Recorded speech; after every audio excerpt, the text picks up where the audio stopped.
Our panellists then, from right to left, Simon Pitkeathley is Chief Exec of Camden Town Unlimited, and the Camden Town Collective, C159, is a really interesting regeneration project that shows what can be done by taking just a few risks, okay, but people working together to create and support independent businesses.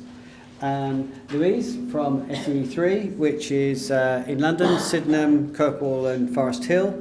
As a Porter's pilot town, I was lucky enough to go and visit and come and see you because I'm part of the government's Future High Street Forum, and they're doing some really interesting work in bringing shops back into use.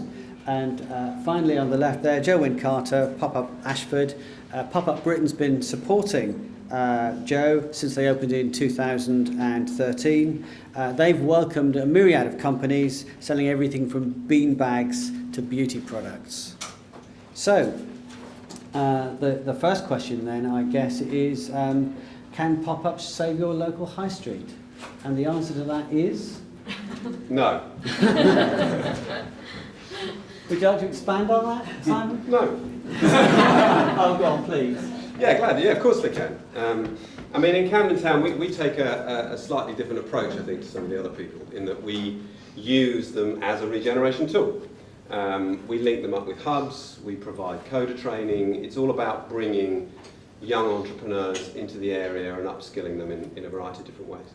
So, yes, I think it's vitally important that we do that kind of work in an area like Camden Town, although I think it works everywhere. And the reason we can offer it all for free is because we do it off the back of a business improvement district, which I think is quite important, and maybe we can talk about that.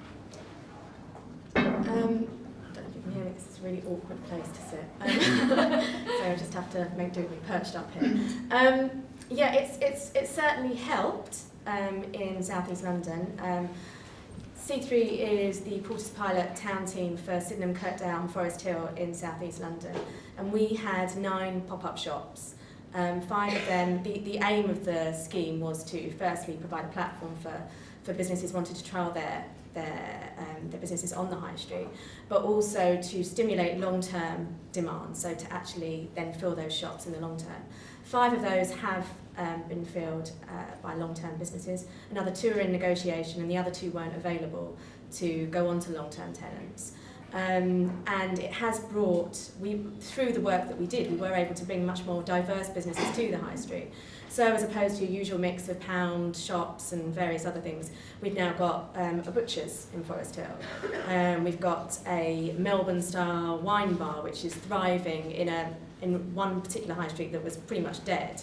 And we've got a children's shoe shop, which is going to open up on that same stretch where, yeah, previously everyone thought that road was just going to die a death. We've managed to fight Sainsbury's so they don't get to come in and keep our local pub. And it's been, it really has helped having that pop-up shop scheme. Really has helped stimulate a lot of interest from more diverse businesses who are willing to take a bit more of a risk in previously kind of dead high streets.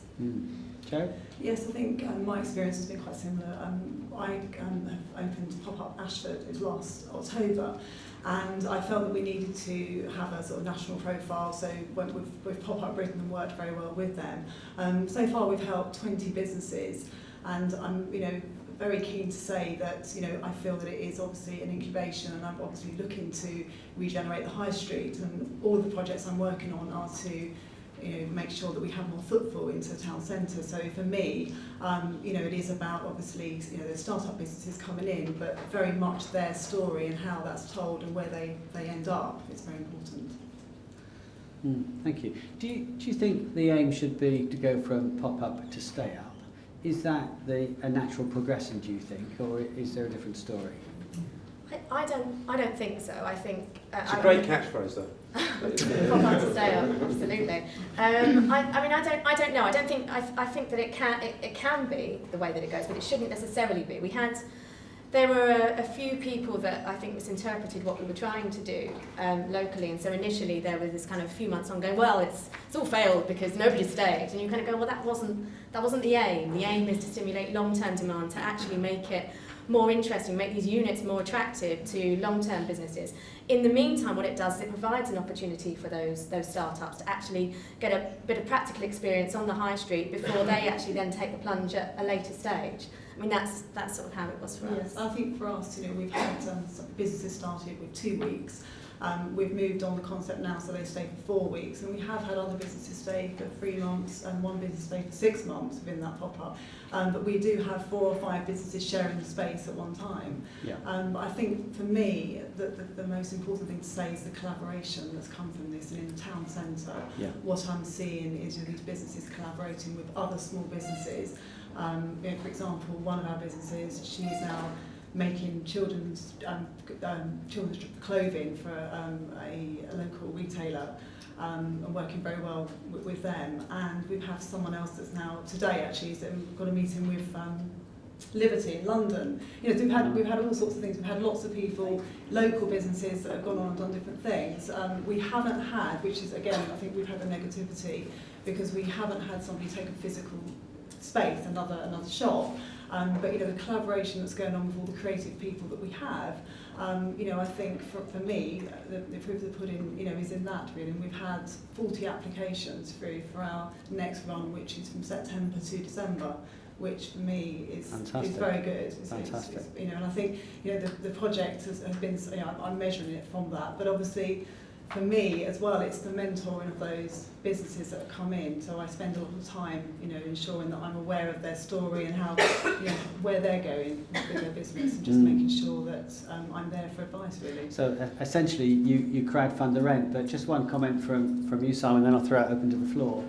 You don't crowdfund the rent because you're a business improvement district. You therefore have some funding from the businesses around you to support the activity. Yeah, that's absolutely right. And we started doing our first pop-up in 2009.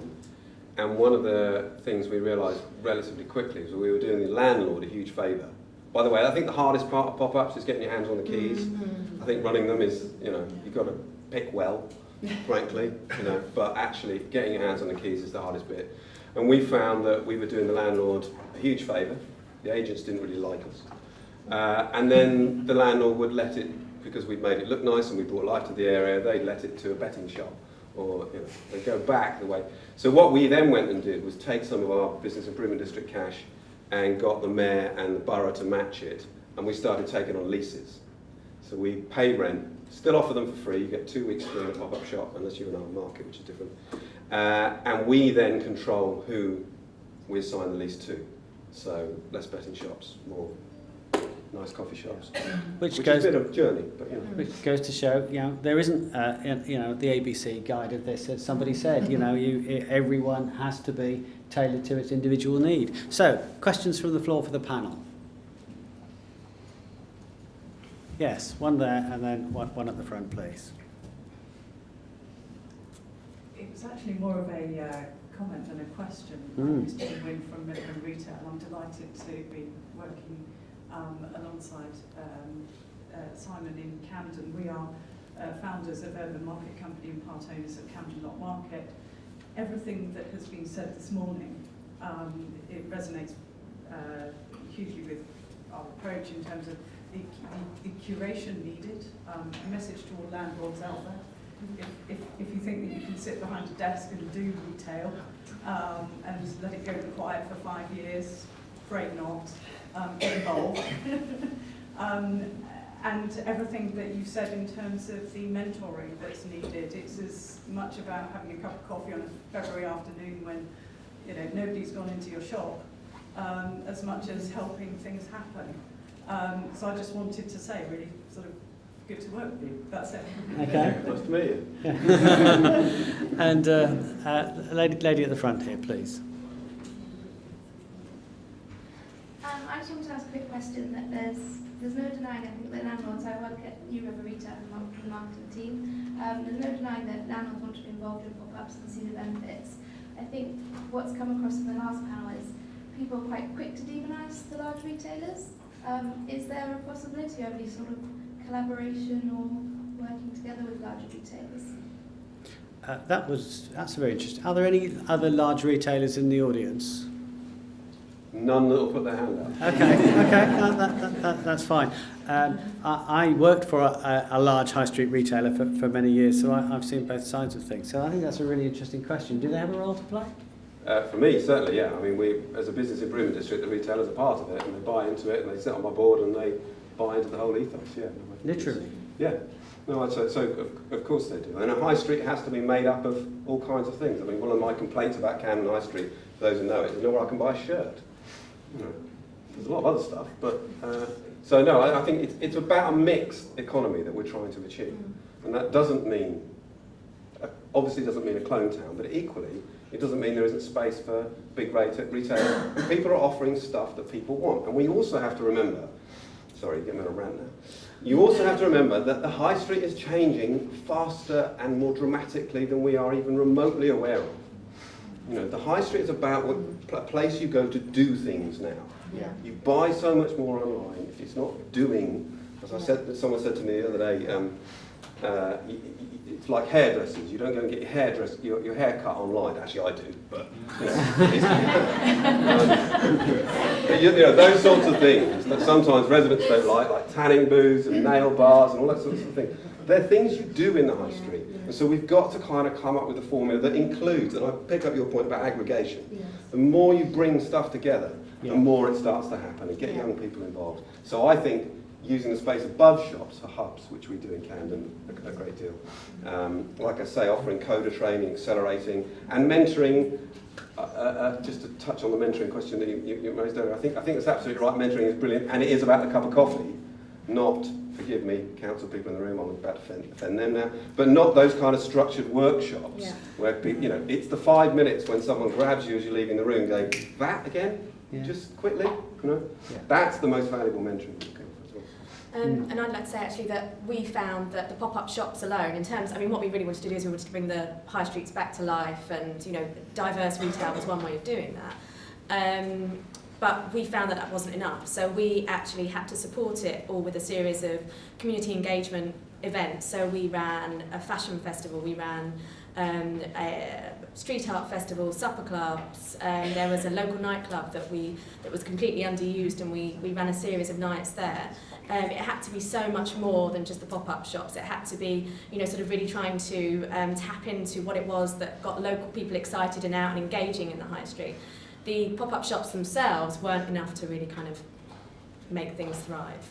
No. I would like to add as well to that. We've set up a community hub in our pop-up, and we've had people hot desking. You know, so lots, again, some businesses coming in and are able to mentor some of the startups that we have in pop-up as well, and I think, you know, we've run workshops, but not the structured kind. You know, in that way, we've actually looked at the needs of the businesses, and again, we can't forget that, you know, the other businesses on the high street, which are independent businesses, and some of them are struggling at the moment. It's bringing them in. So one of the things that we've done is actually hold workshops for them, so buy-in workshops, visual merchandising workshops, to create that theatre for them, because some of them obviously, you know, need that assistance as well. So for us, the pop-up has really helped us do that.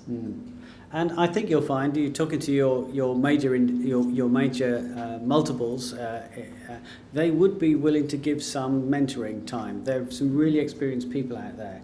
They're often not asked the question, I think. So yeah. So one final question, and then we need to break. Yes, gentleman there, please. Yeah, hi. I was involved helping some friends of mine get a store, their first store in Brixton Market, when it first changed from being very much a sort of run-down space to something that started through a series of different pop-ups. And over a period of 4 years, it's become very successful. It's very vibrant, and it's kind of changed the whole sort of centre of Brixton. The only downside of that is, because of the success, the landlords basically jacked up all the rents. All the indigenous, long-term market traders who have been there for maybe 40 odd years are having to move out. Lots of, you know, younger, more dynamic guys are moving in, and it's kind of killing the whole situation. So it's really nice to hear everybody talking here about the fact that you're mentoring and helping, but I think it's that success that then basically kills the sort of the whole kind of vibe of the whole thing. So I suppose that's really just a comment about the fact that it is about the landlords and the people who run the whole situation, being on board and helping and mentoring the sort of fledgling spaces. Not to kill the golden goose. Yeah, Can sorry. I just respond to that? Am I allowed to? Because I am a market landlord. Yeah. And I guess so. Why not? It's coffee. I was just going to say, there is no reason for rents to go up for that amount. Because if you think of property like the airlines create, think of planes, every bum on every seat is worth money. So at the end, when they need to get rid of seats, they'll sell off the seats cheaply and things like that. And so it's yield management. We take the same approach. It's still perfectly possible to get a market stall for one day in Camden for £15. You can stay for 20 years if you like. You get a different rate, but it's that flexibility. It's not in anyone's interest to have empty space. So it's. But can I just comment? Because I think what you do in Camden Lock is great. That's fine. But I think the problem you identify is real. Yes. And I think anyone involved in regeneration knows that the concrete ceiling you hit time and time and time again is the landowner. Firstly, it's the state of the building and you can't get into it. Well, you can't get into it, and then when you do, it's in a terrible state. Really awful something. We spent £4,000 on pigeon shit removal in one of our markets. I kid you not. So just the kind of state of the hardware needs to be looked at. And I think if there's things that government can do to try and push that forward, I think that's really, really helpful. I think the second thing is you're right that we live in a market economy and the value of these assets goes up, and it's annoying to me running a business improvement district that landowners don't participate in, that they're the ultimate beneficiaries of what we do and they contribute nothing. But hey, that's the world we live in. I think the trick is to find ways of using the public sector to make interventions here. So we all know there are high streets where there are disused buildings, underutilised buildings, and badly functioning buildings that perhaps could be brought into pooled ownership and anchored in those environments so that we can continue to do the things that we do. Because if all you do is judge these things by land value, you miss something very important. And I think there's a wonderful piece of research that I deeply encourage Martin and others to do, which is to understand the broader economic value of things like hubs and pop-ups. Yeah. Mostly they're just valued on what the ultimate rent is when they're assigned. What is the broader economic value to a locality? And thereby you can create the justification for the public sector intervention. Because I don't think the private sector is really geared up to do it. It has to be some kind of public sector intervention. And that's not just economic. It's No. Yeah, absolutely. But ultimately the value has to be expressed in economic terms. Yes. Ladies, would you like to just finish off for us? Well, I would just like to say, obviously, I'm working with Ashford Borough Council, obviously, on other projects as well, and that's something that I'm looking at the moment because, where we opened our pop-up, there were so many empty shops, and a lot of people said, well, there's not enough footfall here, but someone has to make a stand and do something. You can't just leave them empty. And I think, what I'm doing is working with the landlord of that shopping centre, and obviously working with the council to try and see whether there are ways which we can improve and fill those shops and have that intervention. So Where you've got an enlightened owner, it's easy. It is. Yeah. But it is, equally, the gentleman's point that he raised, I do see the danger. Ironically, the scheme that we developed for South East London was largely inspired by Brixton Village, but Brixton Village has been, it's sort of been a victim of its own success. Absolutely. And it is a real unfortunate thing. So someone who's grown up in the area, seeing what has happened to Brixton, it needed that regeneration, but equally, it has damaged those people that were there early on, and it's very difficult to get that balance. And on that particular note, I think I would encourage you to continue the conversation. We're breaking for coffee. We've been talking a lot about collaboration, and Becky got you to talk to your neighbours. Continue to do that. And if you met somebody interesting, tweet about it. See you back here in 15 minutes.